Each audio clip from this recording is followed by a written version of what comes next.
Assalamualaikum warahmatullahi wabarakatuh.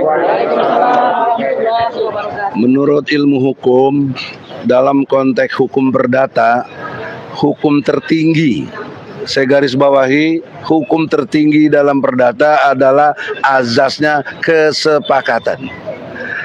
Tidak bisa dibantah atau dikurangi hak satu sama lain.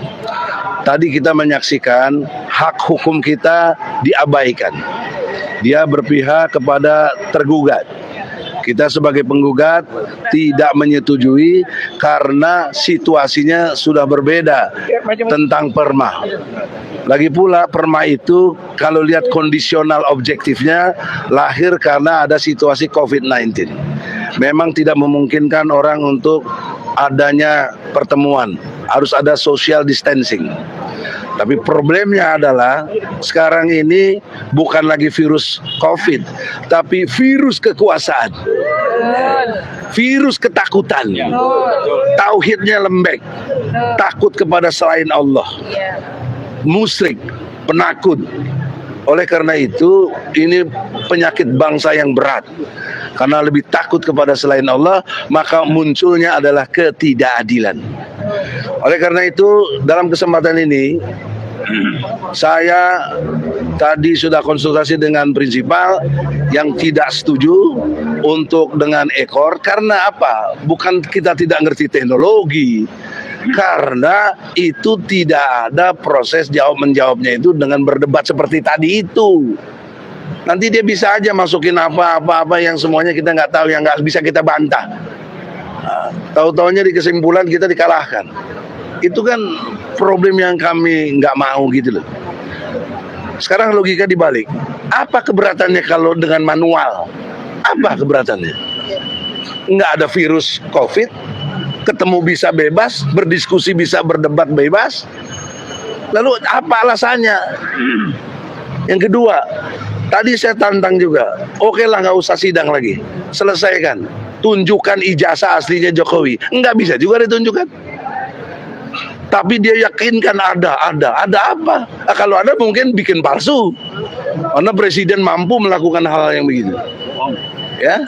Nah, nanti kita lihat historisnya. Dulu waktu melamar tahun 2014 sebagai capres apa? Minta filenya di KPU. Kemarin kami ke KPU, kami nanya ijazahnya Jokowi, nggak dijawab juga. KPU belum bisa menjawab. Suruh ke sini, suruh ke sono. Bagaimana itu juga? Padahal kan cuma ngelihat file, lihat catatannya, waktu dia mendaftar ada ijazahnya nggak? Karena itu berdasarkan pasal 169 Undang-Undang Nomor 7 tahun 2017, ya, pasal 169 tadi syarat untuk jadi presiden harus mempunyai ijazah. Seminimalnya SMA tadi, atau sederajat. Nah itu. Nah jadi saudara-saudara, maka langkah berikutnya tadi, insya Allah kita akan ajukan, makanya kompresnya di sini, kepada ketua PN, hakimnya diganti lagi. Hakimnya diganti lagi. Karena tidak memenuhi hak hukum kita. Dan jangan lupa ada kode etik hakim.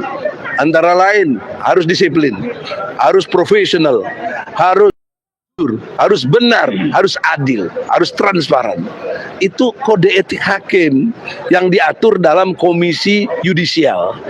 Jadi hakim ini juga akan kami laporkan ke komisi yudisial karena telah berpihak, di samping kita usulkan diganti. Saya kira itu. Mungkin Bu Karnia ada tambahan. Bang Juju lebih dulu lah. Bang Juju. Ya ente diminta. Assalamualaikum warahmatullahi wabarakatuh. Ya Bang Egy Sujana dan rekan-rekan advokat, hasil persidangan tadi di mana Joko Widodo atau Jokowi itu diwakili oleh seorang profesional advokat, yaitu rekan kita juga, yaitu Bapak Otto Hasibuan. Ya, cuma dalam hal ini ya kita mintakan berkali-kali bahwa tadi sudah disampaikan Bang Egy, mereka untuk agenda selanjutnya adalah e-court.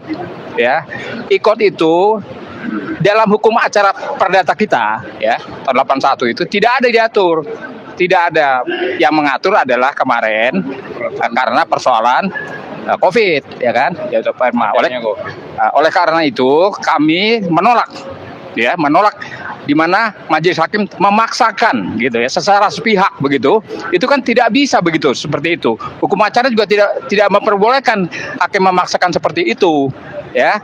Ya, kita tetap menolak tadi Bang Gi dan rekan-rekan tadi bahwa kita tetap tidak mau menandatangani kesepakatan. Kalaupun ya minggu depan dan rencana di 2 minggu yang akan datang diagendakan kembali, mereka tergugat mengajukan katakanlah jawabannya begitu secara ikut begitu, kami tetap tidak bisa menanggapi sama sekali. Artinya kami tetap menolak kan begitu ya, seperti itu. Jadi jangan dibiasakanlah cara-cara seperti ini, karena ini adalah kepentingannya lebih kepada penguasa dalam ini Jokowi sebagai presiden ya. Jangan serta-merta seperti itu. Dan ini perlu diketahui ya, publik perlu diketahui bahwa ini sudah hampir 1,5 tahun ya. Masalah ijazah Jokowi ini sudah kami gugat ya. Pertama kali di Pengadilan Negeri Jakarta Pusat ini, kedua kemudian kasusnya Gus Nur di Solo ya, dan Bambang Tri ya, yang akhirnya klien kita ditahan, dipenjarakan, dan sekarang ini yang ketiga. Jadi tidak ada alasan lagi mereka mencari-cari alasan bahwa tidak bisa menghadirkan ijazah asli Joko Widodo. Begitu tekanan kita. Oke. Sekarang Saya sekarang. Assalamualaikum warahmatullahi wabarakatuh. Allahu Akbar. Allahu Akbar. Allahu Akbar. Saudara-saudaraku sekalian, ada sebuah asas di dalam peradilan namanya asas audi alteram partem, yaitu sebuah asas di mana seorang hakim selaku dominis litis atau pengendali daripada persidangan itu ya mendengarkan kedua belah pihak, baik pihak penggugat maupun tergugat. Hari ini saya bukan berprasangka ya, saya ingin mengatakan sidang hari ini hakim sangat rajin sekali. Ya, mereka datang lebih awal dibanding kami, lalu nampak lebih ceria dan lebih bagaimana begitu. Ya, mungkin rupanya ini yang datang adalah tergugat satu yang sudah dinanti-nantikan hampir 4 bulan, yaitu diwakili advokat Otto Hasibuan dan kawan-kawan ya. Memang terasa sekali, kami tidak ingin berprasangka, hanya kami ingin mengatakan bahwa Anda adalah saksi dalam persidangan, bahwa terasa sekali bahwa bonum commune hominis itu berlaku ya. Kami merasakan bahwa setiap kali kami mengatakan sesuatu itu dibutuhkan semacam kerja keras berkeringat untuk menjelaskan, sementara ketika pihak lawan mengatakan yang sebaliknya itu langsung diiyakan ya. Nah, ini kami mengakui bahwa hari ini Joko Widodo selaku Presiden Republik Indonesia masih berkuasa hingga Oktober 2024. Suka atau tidak suka, pengaruh peradilan itu pasti ada. Ya, walaupun telah kami yakinkan bahwa posisi daripada hakim itu tidak ada hubungan vertikal yang membuat Anda harus segan, yang membuat Anda harus merasa ada komando di balik itu semua. Ya, nah hakim nampaknya tidak pernah bisa bersikap lega, tidak pernah bersikap independen, setara dan sebagainya. Nah, jadi mohon maaf, saya mengatakan percuma saya kuliah hukum jika saya tidak berani mempertahankan keadilan di pengadilan. Betul. Dan saya mengatakan saya bangga menjadi bagian daripada keadilan untuk rakyat dalam ijazah palsu. Ya, saya terima kasih kepada Bang Egy, doakan kami semua sehat untuk bisa terus memperjuangkan hal tersebut. Ingat apa yang disampaikan oleh Rasulullah SAW melalui riwayat hadis Muslim yang mengatakan bahwa jika kamu memilih pemimpin yang jelas-jelas ada pemimpin yang lebih baik daripada itu dan kamu membantunya untuk itu, maka kamu telah mengkhianati Allah dan Rasulnya.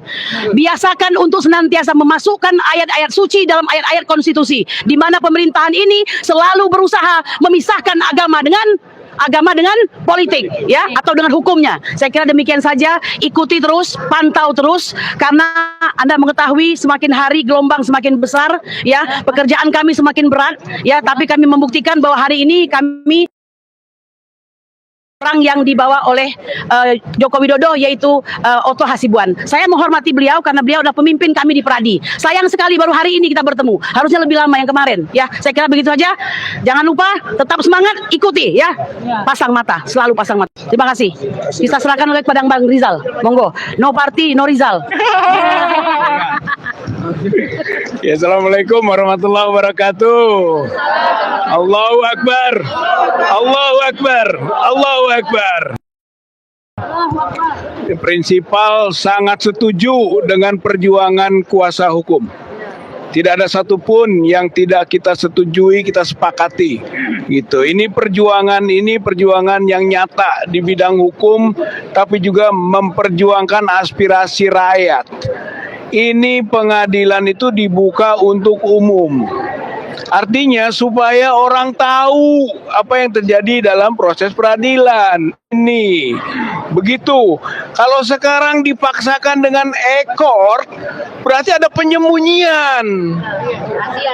Penyembunyian kepada rakyat mengenai satu proses yang harusnya terbuka. Begitu. Oleh karena itu, wajar dan sudah seharusnya bahwa kuasa hukum menolak, tidak setuju dengan ekor. Kalau diberi alasan bahwa itu adalah karena kita waktu daftarnya ekor, kemudian terus ekor mengekor-ekor terus, gitu kan berikutnya, itu namanya menjebak, membodohi, menipu, lalu bisa dipaksakan dengan alasan perma. Ini nggak bisa. Ini harus terbuka untuk umum, apalagi ini perdata. Perdata harus semua pihak didengar, sepakati. Kalau penggugat atau kuasa hukum menggugat tidak setuju, hakim harus bijak, mencari alternatif, mengarahkan supaya disepakati kepada pihak sana juga tergugat. Ini tidak, hakim memaksakan. Maka betul peradilan ini menjadi kecil. Dan hakim yang seperti ini harus diganti. Diganti. Bapak Ibu, saudara sekalian, sebab kekacauan ini kan majelis hakim yang pertama, bahwa dia telah memutuskan satu agenda yang nggak jelas. Lalu ada mediasi. Jadi Bapak Ibu, mediasi kemarin melanggar hukum. Mediasi kemarin melanggar hukum. Nggak bisa diberi alasan oleh Otto Hasibuan, saya baru datang, kemudian mempertanyakan legal standing. Oh, dia nggak ngerti. Dari awal ini legal standing sudah jelas. 10 kali sidang, begitu, dan itu ngeles. Sudah, oke, bagus, kita hargai, siap menerima tantangan kita hadir. Tapi setelah itu ngeles, membahas soal legal standing, yang jelas nggak benar legal standingnya sama dia. Tergugat satu dari awal nggak beres legal standing, tiba-tiba datang Otto Hasibuan mempertanyakan legal standing kita. Ini ngeles, ini nggak benar. Oleh karena itu mungkin saya usul nih prinsipal, di samping mengadukan nanti ke Ketua Pengadilan Negeri Jakarta Pusat untuk mengganti majelis hakim, juga ini adalah pelanggaran etika yang bisa diadukan juga ke Mahkamah Agung. Artinya rakyat tetap melawan, tetap melawan ketidakadilan yang ditunjukkan melalui proses perak. Sesat. Ini namanya dwelling rechterlijk. Peradilan sesat. Kita tidak boleh menerima peradilan sesat ini. Kita akan terus lawan. Begitu. Jadi setuju ya. Kita ini rakyat. Rakyat kita ini harus melihat proses hukum. Kalau hukumnya nggak beres, hukumnya nggak adil, kita harus luruskan dan kita lawan.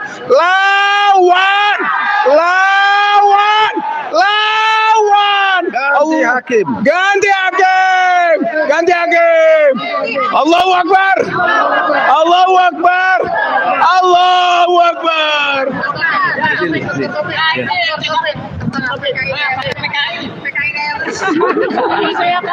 Terima kasih.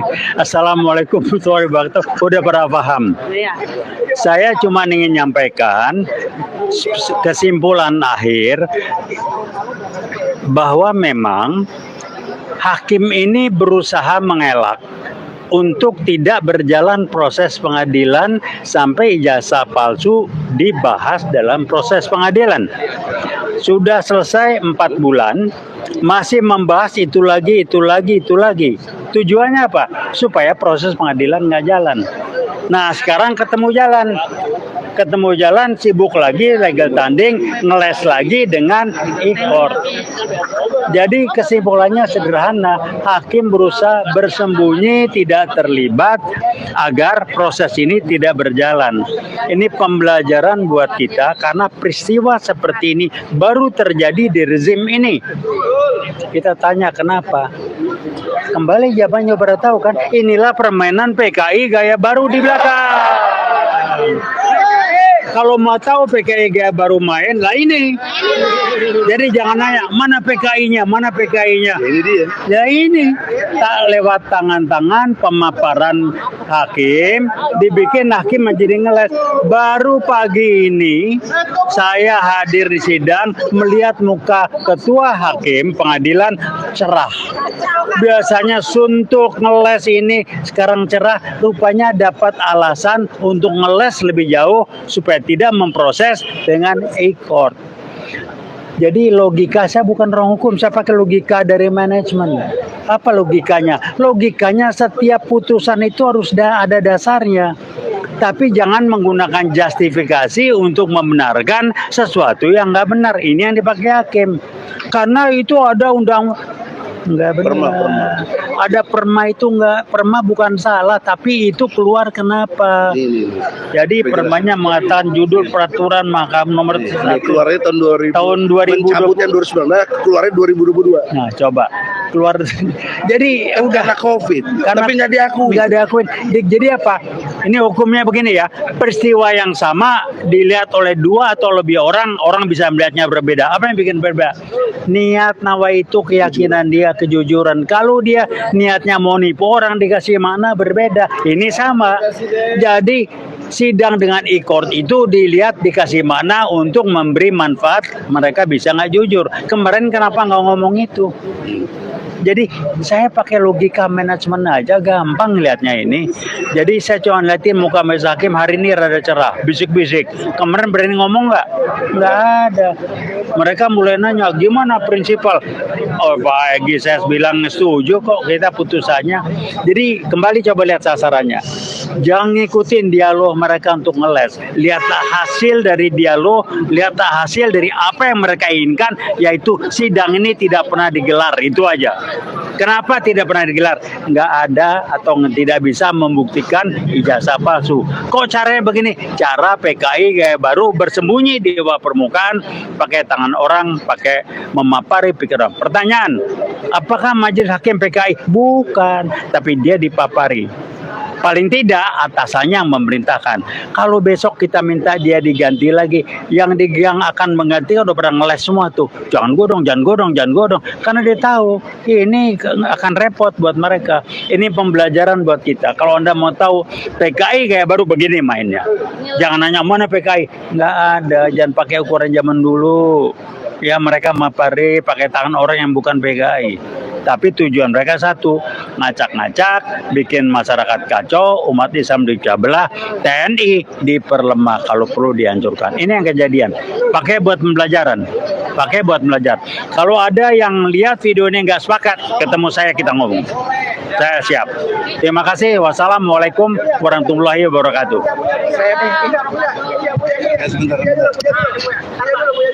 Sebentar, ini harus detail ya. Tadi kan Saudara Otto mengatasnamakan Jokowi beralasan dengan Perma nomor 7. Tolong nanti dikutip juga di Google atau apa ya. Perma nomor 7 tahun 2022. Ini detailnya begini. Judulnya Peraturan Mahkamah Agung Republik Indonesia nomor 7 ya, tahun 2022 tentang perubahan atas Peraturan Mahkamah Agung nomor 1 tahun 2019 tentang administrasi perkara dan persidangan di pengadilan negeri secara elektronik atau di pengadilan secara elektronik. Ini disebut tahun 2019, tahun 2019 yang kita semua tahu mulai adanya COVID. dan baru direvisi 2022. Berarti sudah ada berjalan kurang lebih 3 tahun dong. 2020, 2021, 2022. Yang semakin menggila virusnya itu sehingga orang tidak bisa ketemu. Jadi peraturan itu harus melihat kondisi objektif. Nggak bisa dipakai lagi sekarang. Harus ada perbaikan perma lagi gitu loh, karena udah bebas dari COVID. Nah ini kita dibodohi oleh Otto seolah-olah ini berlaku terus. Ini yang tidak benar, ya. Jadi saudara Otto, saya tantang secara intelektual ya.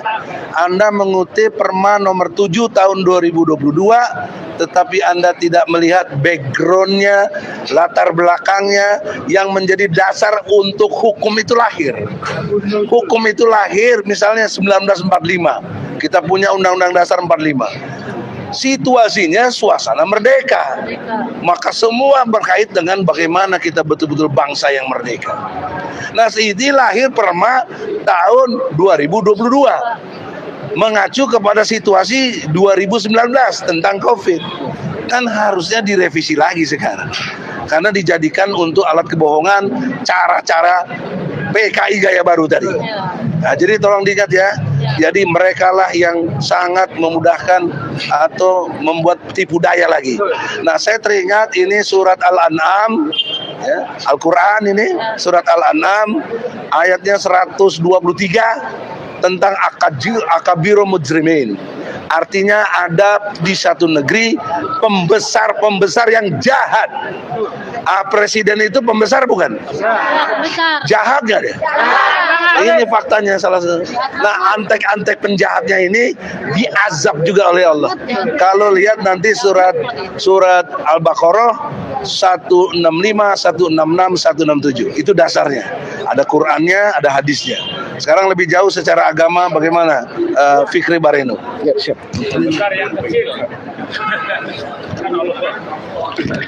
Bismillahirrahmanirrahim. Assalamualaikum warahmatullahi wabarakatuh. Waalaikumsalam warahmatullahi wabarakatuh. Saya Buya Fikri Bareno ingin memberikan pandangan bahwa persidangan ini sudah berjalan 1,5 tahun ya. Dan yang di Jakarta Pusat kalau saya tidak salah sudah 4 bulan Bang Egy. Kita ingatkan kepada penegak hukum bahwa sidang ini disaksikan lebih dari 200 juta rakyat Indonesia. Dan ini perhatian yang besar oleh rakyat Indonesia karena rakyat negeri ini ingin melihat hukum itu bisa tegak kepada pemimpin yang tertinggi di negeri ini. Bahwa hukum bisa berlaku adil seadil-adilnya kepada siapapun sesuai dengan azas hukum itu Bang ya. Hukum adalah equality before the law. Semua orang sama di depan hukum. Hari ini kita menyaksikan diawali dari sidang tadi pagi, hakimnya telah memihak kepada tergugat. Sejak awal kita telah menyaksikan, betul ya Bu ya? Betul. Dan itu beberapa hal yang ingin mereka paksakan, sementara kuasa hukum belum datang, mereka ingin memulai sidangnya. Sementara dari ini peserta sidang meminta supaya ditunggu beberapa saat. Inilah yang menurut saya kepada penegak hukum supaya diperhatikan keadilannya.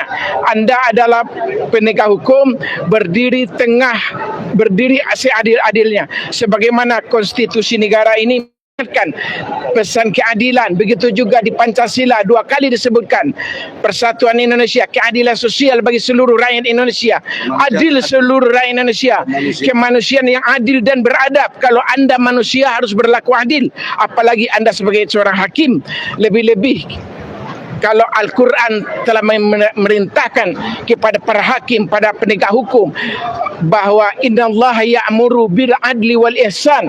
Sesungguhnya Allah memerintahkan kepada penegak-penegak hukum itu, kepada pemerintah untuk berlaku adil dan berbuat kebaikan. Hakim tidak boleh dia berpihak kepada tergugat, lalu yang satu tidak dipihakin. Jadi harus berdiri di tengah-tengah. Itulah, dan Rasulullah juga sangat tegas tegas mengingatkan hakim itu 2 hakim masuk neraka, hanya 1 hakim yang masuk surga, yaitu hakim yang menegakkan keadilan. Anda yang jadi hakim hari ini, kalau Anda tidak berlaku adil, maka tempat Anda dipastikan oleh Rasulullah Aku tidak adil. sudah berlaku tidak adil. Kami ingatkan bahwa Anda diancam oleh Rasulullah dimasukkan ke nerakanya Allah. Oleh sebab itu, melalui mimbar kali ini kita serukan agar pengadilan ini diganti hakimnya, betul? Setuju ya diganti hakimnya? Kita ingin bagaimanapun, sebagaimana Rasulullah telah mengatakan, kalau Fatimah anak Muhammad mencuri, kalau Fatimah anak Muhammad melanggar hukum, maka Muhammad, saya sebagai Rasulullah, katanya akan memotong tangannya. Begitu hukum dilakukan seadil-adilnya. Islam mengajarkan kepada kita hukum harus ditegakkan, meskipun buat diri sendiri, buat keluarga, dan bahkan kepada penguasa. Takbir. Ini suara Mama. Mak maju, Mak. Pak Mudrik mau sini Pak. Pak Mudrik dulu bentar ya. Mama. Ya.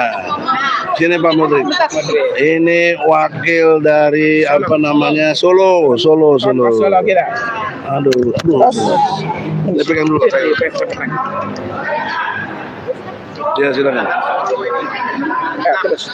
Kan melihat sendiri Pak tadi. Assalamualaikum warahmatullahi wabarakatuh. Saya asli Solo. Saya sangat malu sekali Yang Mulia Presiden Jokowi.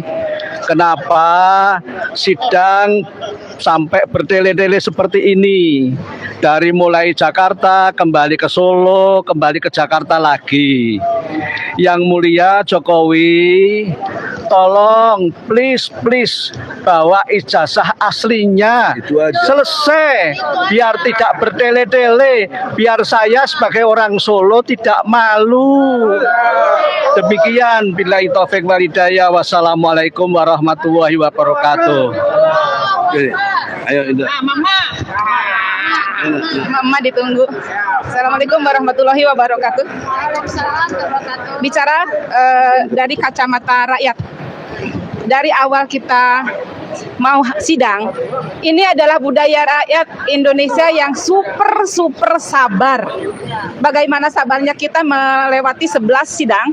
Lalu tadi mereka mengeluarkan jurus 1, jurus on time, 2, jurus ngelak, jurus bersembunyi, gitu. On time, ketika kita tadi telat sedikit, mereka sudah protes. Padahal kita 4 jam dulu itu delay. Nunggu Ya. dia. Terus tadi mereka berusaha bersembunyi di balik ekor, betul Ya, kan, betul. Prof? Nah, kayak sekarang itu. Perma nomor 7. Ya, betul. Seperti itu, saya sih tadi melihatnya dari kacamata rakyat. Ini sudah hakimnya saja sudah condong ke Sudah berpihak. tergugat, berpihak ke sebelah sana. Satu kali lagi, hakim sudah berpihak ke sebelah sana. Jadi wajar ketika rakyat minta hakim diganti untuk sidang yang akan datang.